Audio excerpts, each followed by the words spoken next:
All right, why don't we get started? I know it's the last session in the Edge track, so let's just make the most out of it. You know, when we were putting this track, we looked at all the topics that were there, and we had a big coverage. Honestly, this track had a huge coverage, and everybody talks about defining the edge, what is an edge, and you know, we all heard about AI, we have been talking about modular systems, we've been talking about workloads, we've been talking about wireless, so I think you know, there's so much going on. So we thought this is what the panel was about, is really trying to look at the innovations and use cases that you know are happening at that. So that's the context for the panel today.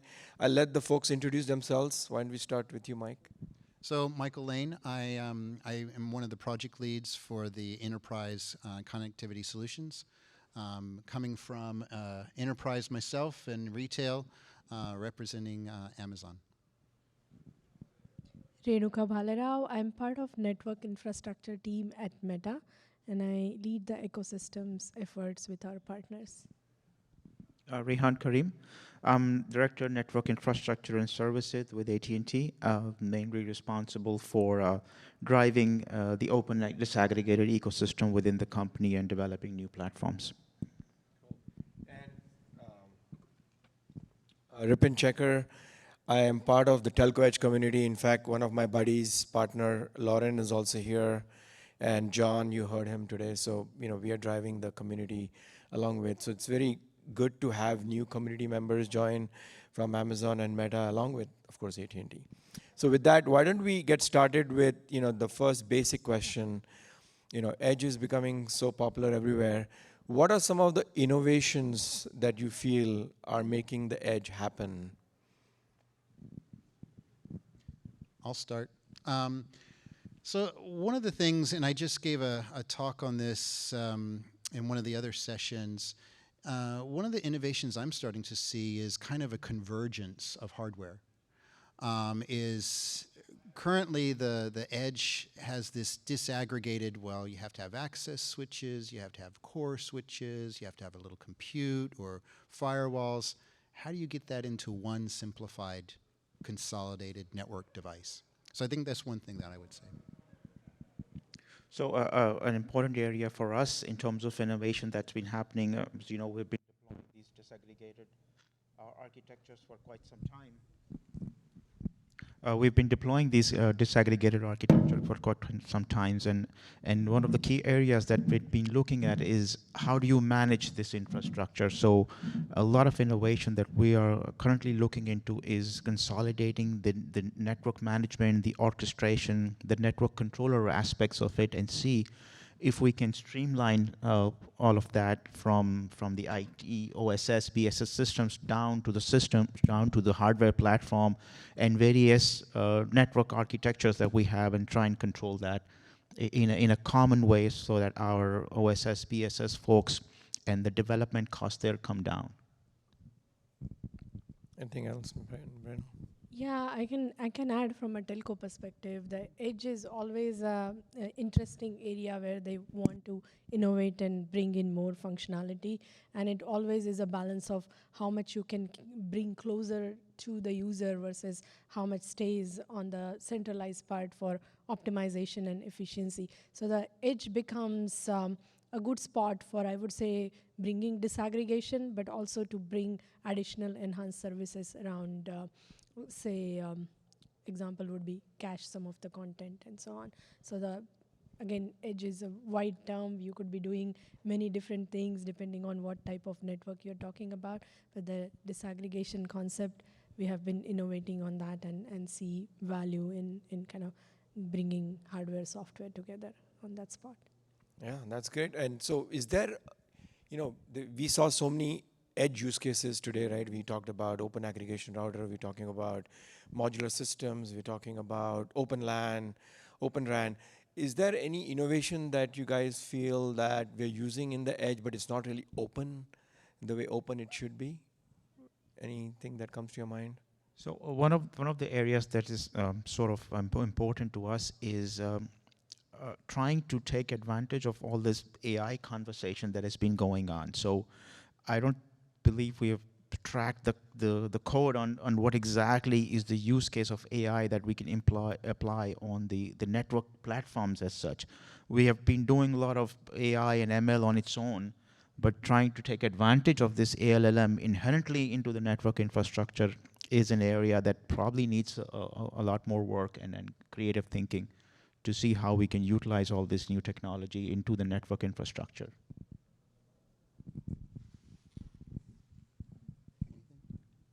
Yeah, I'm going to talk about a slightly different topic on what is to be done but not yet done. So I talked about Open RAN earlier today, and we talked about the hardware part of it. But then in that RAN innovation track, there is something called RAN Intelligence Controller, and that's about combining AI ML. If some of you might be familiar with what they used to call the SON of the previous world, and the SON was to optimize the network resource management and so on. So now that RIC takes a different form with AI ML being used to do some of those algorithms. And I think there is a huge potential in that part and what it could do to bring that RAN's complexity down to do real-time optimizations and management and orchestration and whatnot. And that part is being innovated, but I would say we can do it faster so that the value can be seen in the deployments which are upcoming, and it can come out of the lab and into the field sooner. Yeah, that's definitely one area we haven't really poked into, right, in the open forums. Go ahead, Michael. And I was just going to add there, along the AI/ML is, fundamentally as also as part of just, inspecting network work streams. So intrusion detection, a lot of the security things are now being implemented in the ASIC, but also in some cases you don't have an ASIC-based switch. You might have a CPU-based switch. So with the CPU-based switch, you want to make sure that you have the AI, ML type workloads to do filtering and intrusion detection and things like that, and learning, about what a network should look like and how to secure it. Cool. Yeah, just building on your point, when I look at adoption of technologies and going over the chasm, is there any use case that you folks are seeing at the edge that has not really crossed the chasm? It needs a little bit crutches to move across the chasm to make it more mainstream. More work needs to be done on that use case to accelerate the adoption and scale. Renu, maybe that's continuing your... Okay, so I'll go back to the disaggregation theme, and I'll say that the disaggregation of those network components has been something that the operators wanted, the technology solution partners are on it, but what we have seen in the RAN space is that it needs some more push because it's not easy to disaggregate, because as you disaggregate you have to also reintegrate it to be able to show that it's the integration is perfect and has the right KPIs and so on. And that task is a heavy lift, as we understand. And so the more we do in that space, the easier it gets to deploy those disaggregated solutions. And it has to be done as a community, because doing one integration solution for one operator, it's not scalable, it's not easy again in terms of how we pull in the effort. So I think the great work that OCP and other platforms can bring in terms of having the partners work on it together. I think that's what I would say. Any other use cases do you see? We talk about VR, AR, so many use cases we talk about. I just feel they're still not crossed the chasm. So I'm just curious, what do you guys see? So just adding to what Renu was saying, I think in our span of work as well, right? We haven't really broken into the RAN architecture of things, right? So like you mentioned, all these use cases for AR, VR, mobility, 5G, etc., are driving a lot of demand, but we haven't really come out of our vendor lock-ins, and then interoperability between the vendors is always a challenge in that space, because it is such a complex connectivity environment in the mobility space, so it's not easy to break into that. So I agree. I think there's a lot more required in that space. Actually, I'll follow on to that. Is, one of the things that we're finding in the retail space is that connectivity, is very common. Is you have all of these different locations. Think of a retail store that might be inside a shopping center, or deep inside an airport, where getting fiber connectivity or even copper connectivity can be a challenge. And then, so what do you resort to? Or you resort to 5G or something like that. But then you have challenges there because you don't have the quality of service, you don't have network slicing available, those types of things. So those workloads, traditionally have been pushed to the cloud, and now we need them locally. We need the VR, we need the AI locally, so we can do that processing locally and only send telemetry data back, right? So keeping and minimizing the data going up into the cloud. On that point about workloads, I was thinking about looking at the total server shipments, and they're projecting that the percentage of shipments at the edge for servers is going to grow rapidly more, about 30% of the total server shipments. So what do you think you are seeing some of the implications of this AI, ML, or other workloads on the edge? I'll start with that, especially coming from the retail space. On the edge, we use appliances, to be quite honest. We have custom-made appliances that do a lot of the local inference from our cameras that we have in our physical stores, which helps, quite a bit, but still a lot of that data needs to be pushed back into the cloud. And we need to figure out more optimized ways on using and leveraging local compute and local AI, inference and ML, so that we don't have to push as much to the cloud. It's actually costly. One of our biggest costs is actually our WAN.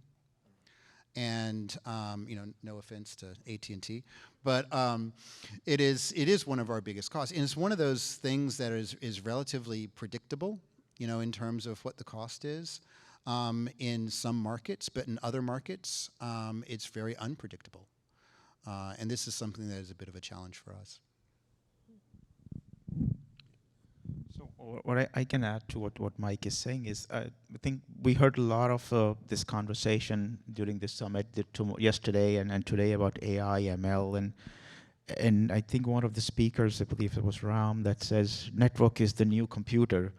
So I think we need to pay more focus on trying to crack that code on how does this whole AI, ML impact the network itself. We've been doing a lot of compute upgrades, a lot of computational power getting into how do you connect all these computes, GPU, etc. But what does the role network play into all this? We touched upon it a little bit, connectivity requirements, etc. But I think there is a lot more required to be done in that space, just to take full advantage of this AI, ML. Anything you want to say right now? Or? Yeah, so AI, ML, and edge. There is this race to bring in 5G or use cases, but then also there is this race of bringing in the 3D use cases, and from a meta perspective, we have these new devices and so on. So the traffic is going to grow. And so the way to look at it, there are two different ways at our organization side that we look at it. One is to see, is the content at the edge optimized enough? So the problem statement there is, are you sending the right amount of data that you're supposed to send to be able to get to the best quality of experience for the end user? So do the right amount, don't overdo it because you want the highest quality, but also don't underdo it because you want to sustain the user experience. And the edge sits right there in the middle to tackle that problem, I believe. And then AI, ML, of course, distributed AI comes to my mind, that there is a way of now handling it at the edge or closer again, depending on the use cases. And this is going beyond the EMBB or the 5G part that I referred to. Many different verticals are coming into picture, and so many different types of use cases which are latency sensitive and also throughput sensitive in some cases. And so the edge is where this problem is going to be resolved by being best optimized version of it. Yeah, in ideal world, everything should be streamlined. You know exactly what the user needs. You know exactly the application development. You know the exactly hardware development. Everything lines up. But I think we have these multiple lanes going on. We've got the data center track, the modular system track. You got the rig track. So all of these tracks, and I think that makes it even much more harder to bring that all together. So I think there's definitely an opportunity to kind of really understand the applications at the detail level, and then kind of figure out, like you said, whether it's caching, whether it's AR/VR, what part of that application needs to be stored where, and I think there's a lot of work that needs to be done on that. Um, Maybe one of the other questions we were talking about, this is the the the theme is scaling through innovation, right? So I guess the question becomes, what do you see in terms of how the communities need to work together, what the communities need to do together to really take the edge to the next level? So I'll start. So one of the challenges that, as I talked to my other service provider colleagues, has been trying to figure out this whole system integration of the stack in the open disaggregated environment. How do you bring your operations and supply chain and other business planning folks to understand the benefits and the advantages by sort of breaking up all this brings to them, right? So, and then there is also a need for some newcomers, disruptors to come into that space and try and take advantage of the opportunity that there is, right? How do you integrate? So we've been used to working with traditional vendors that had all vertical business processes set up, but now if you do disaggregation, you have to go to different players to figure this out, right? So anything that we can do in terms of streamlining some sort of framework for the industry and the ecosystem to say, look, this is how you can set up a model on how do you acquire things, how do you set it up, how do you operate it, what are some of the challenges that you would face, anything that we can share across the industry that will give others the benefit of all the learnings that we have done.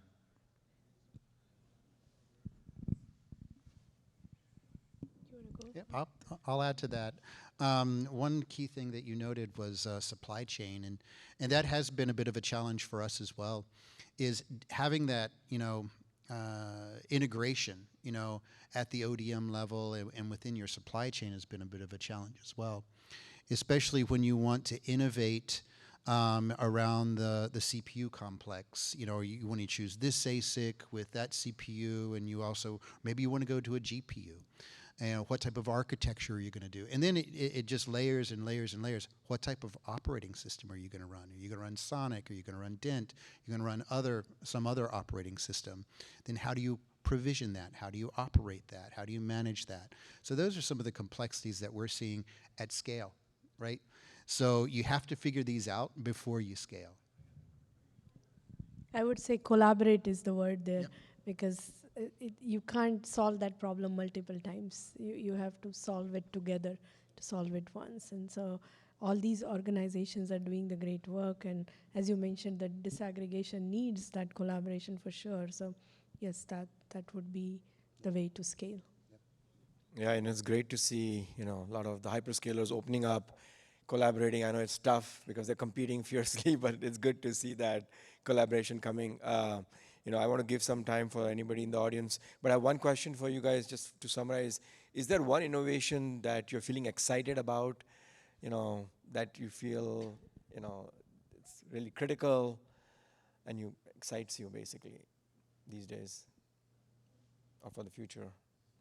I'm going to talk about what Meta showed at Meta Connect. I mean, the Horizon world, that the experiences in the real and virtual worlds coming together. I think that's what I'm feeling excited about from a technology perspective, but also about experience perspective.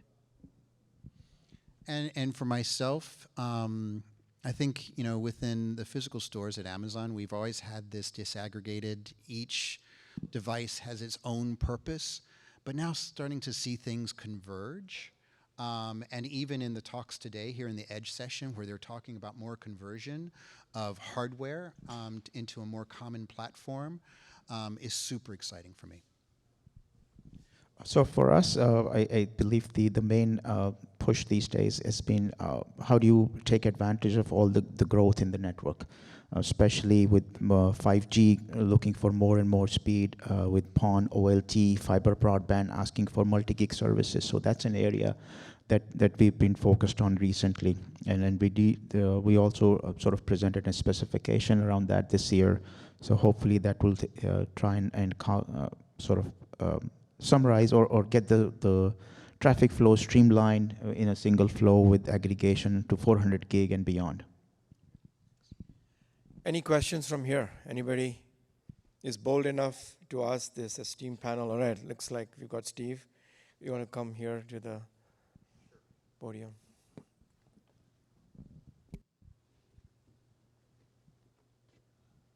So one of the questions I have is, you talk about AR, VR, compute-intensive real-time applications at the edge. Most of what I see, is around residential applications and Industry 4.0. I guess the question for the panelists, I'm sure, Michael, you probably have an opinion about this, is do you see broader enterprise applications, putting aside Industry 4.0 and residential, as you look at the broader enterprise, do you think these types of AR, VR, real-time, compute-intensive, do you see applications growing there that are compelling, that would help drive some of this? Yeah, I do. I mean, a little bit selfishly because we're kind of more in the retail space. We're seeing it in more of the visual and sensor area. But as I expand, the opportunities, you can see this in hospital applications. You can see this in manufacturing applications, even within our own environment in distribution channel, like in the warehouses and things like that, with robotics. We're seeing a whole lot more need for local compute and AI, even VR, because now we're starting to think about in the medical industry where they could leverage VR and do, surgery, remotely. Those types of things could be, one thing that could happen. So one area that I think we've in AT&T have been talking about for a long time have been connected cars, right? So I think that's a very important space for us because network connectivity at the edge and a lot of the computational and interaction that is required is a critical part of our planning and discussions as we look at new innovations, look at new ideas. I'll give an example which is kind of basic. In improving indoor connectivity for enterprises, and how we talked about it recently, where how you can use something as simple as CBRS spectrum, which is available now, and enable some kind of augmented connectivity between the network outside and the network inside. That could be a very simple use case, but very powerful because that solves a practical problem right there. Yeah, I was going to just say digital twin. I mean, that's really one of the use cases, which is built on the foundations that they all talked about, is another application at least. But yeah, you need people with deep pockets. So a lot of the manufacturing plans, who can really see the benefits of spending and exploring, I think, become critical. All right, I don't want to take too much time. We are going to be here for a few more minutes. Please come talk to us. I would like to thank you all for coming, and thank you to the panel members. Thank you for the For opportunity, taking Ripon. time and coming here. Thank you, everybody. Thank you. Thanks.